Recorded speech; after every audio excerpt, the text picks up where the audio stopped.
mereka kita subsidi loh, netnya kita nggak subsidi, bukan dapat pajak, bukan, nggak ada. Jadi saya balikin ke normal seperti itu sebelum undang-undang Cipta Kerja. Ada range tarifnya nggak Pak yang udah direncanakan? 1,5%. 1-5% per kota batubara. Pak, untuk PMN?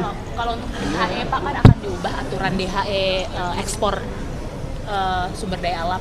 Itu perubahannya rencananya kan akan ditempatkan di Bank Himbara semua ya Pak? Penempatan DHE-nya. Ya. Itu betul ya Pak? Iya betul. Itu alasannya apa ya Pak? Hah? Alasannya kenapa Pak dikhususkan di Himbara saja? Mesti ada alasannya. Jadi gini, yang sebelumnya kan DAE masuk ke sini, dolar kan, mereka beliin rupiah, tukar rupiah kan, ya dipindahin ke bank kecil-kecil itu, bank lain, di convert ke dolar, dibawa ke luar negeri, jadi nggak efektif. Jadi untuk menutup bocor itu daripada pusing-pusing atau itu ya udah Himbara aja. Kalau Himbara direktur Himbara macam-macam ya kita berhentiin, gampang. Jadi tujuannya adalah memastikan DHE-nya betul-betul efektif itu saja, sehingga supaya dolar di sini betul-betul bertambah. Jadi, kan selama ini hampir gagal kan? Ya kan? Menurut Anda gimana?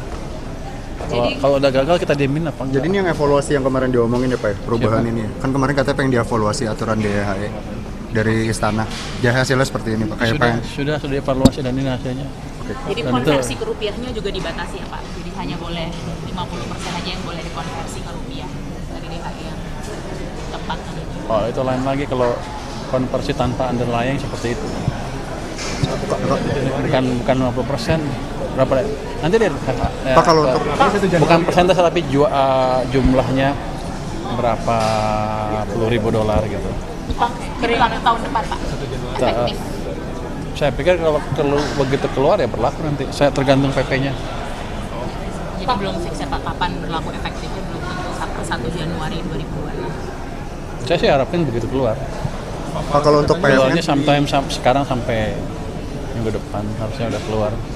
Udah hampir siap semua, tinggal dirapikan aja. Dirapikan di prosesnya. BUMN Pak, gimana Pak nanti skemanya Pak? Yang mana? Keringanan pajak untuk BUMN. Kemarin Pak Erlangga bilang akan ada PMK yang keluar untuk ini Pak, bantu BUMN yang mau aksi korporasi dari 1.000 ke 200-an. Terus habis itu kan BUMN mau aksi korporasi dari 1.000 BUMN mau dikecilkan jadi 200. Nanti katanya itu ada ya. Dari Danantara ya. Oke, kita lihat, saya udah bicara dengan Pak Osan waktu itu, kalau yang dulu nggak berlaku tetap dikenakan. Tapi yang sekarang yang Danantara baru ini ke depan, kita akan lihat hanya 3 tahun ke depan dikasihnya. Setelah itu setiap corporate action di Danantara akan di-charge pajak seperti biasa. Dalam bentuk PMK berarti Pak? Mesti ya. Pak, untuk PMN tahun depan masih dikasih nggak Pak BUMN? PMN? Kayak kan Danantara udah dapat dividen Pak, kayak bakal tetap dikasih PMN nggak dari Kemenku? Kalau yang di bawah keuangan kayak tadi yang SMF. Ya masih bisa dikasih. Yang lain tergantung SMF aja berarti Pak? Ya. Yang di bawah saya masih bisa. Kalau yang untuk PSO kayak misalnya KAI, Inka yang tadi itu bakal tetap dapat nggak? Nanti kita pertimbangkan, kita diskusikan lagi. Pak, untuk dana rehab wilayah Sumatera pasca bencana ini kan 51 T itu dananya dari BNPB atau ada dana? Siapa yang bilang segitu? 51 dana dari. Emang BNPB punya uang? Oh, berarti dari. Jadi anggaran dari APBN, tapi udah disiapkan ya. Tapi itu yang berhak mengumumkan Presiden dan BNPB, saya nggak bisa ngumumin itu. Tapi permintaan mereka sudah didukung oleh dana yang cukup. Berapa sih jadi Pak yang udah digunakan Pak? Kabupaten 4 miliar itu nanti yang setiap kabupaten 4 miliar, setiap provinsi 20 miliar tuh kata Pak Prabowo dana bencana. Itu diambil dari mana Pak?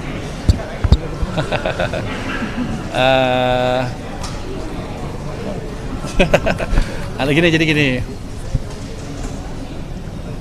Ada masih anggaran untuk bencana kan ada setiap tahun tuh 5T.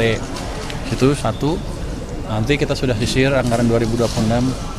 Sebelum ini kejadian sudah kita sisir sebetulnya untuk kegiatan-kegiatan yang tidak terlalu berguna kayak rapat-rapat nggak jelas itu segala macam.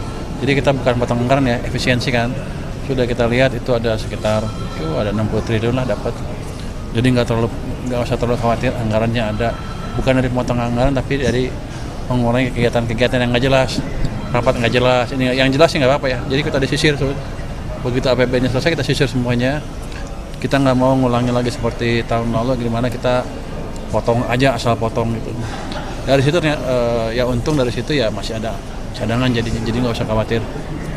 Pak, balik ke yang DHSDA tadi kan berarti likuiditasnya kan ke Bank Himbara semua. Nanti berarti kan ada ketidakseimbangan dengan yang bank non Himbara itu gimana Pak? Tujuannya kita menstabilkan supply dolar saja itu dulu.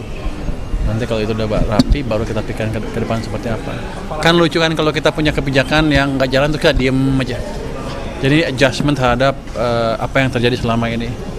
Kalau nanti dibeliin instrumen yang diterbitkan oleh pemerintah atau bank BUMN Pak? Nanti mungkin kalau saya nggak tahu seperti apa, mungkin kita terbitkan beberapa instrumen dolar denominated, pemerintah maupun dan antara bisa ciptakan itu kan untuk memberi pasar bagi uang-uang tadi. Jadi nggak usah terlalu khawatir. Bahkan lewat bank sentral juga bisa di flex di luar negeri ya. Prosesnya kemana Pak jadinya? Kalau Ya? nanti diterbitin sama pemerintah itu SBN-nya dipakai untuk Kan gua masih defisit. Daripada pinjam luar negeri ya langsung mereka lebih cepat. Jadi dijual dolar, misalnya dolar bond, dibeli pasar domestik, aman. berapa Pak saya? Ya, oh nggak tahu nanti kita lihat. Tapi kan Dari mana? Reuters ya? Bloomberg ke Reuters? Bloomberg ke Reuters? Reuters nggak ngaku. Bloomberg yang ini nih Pak.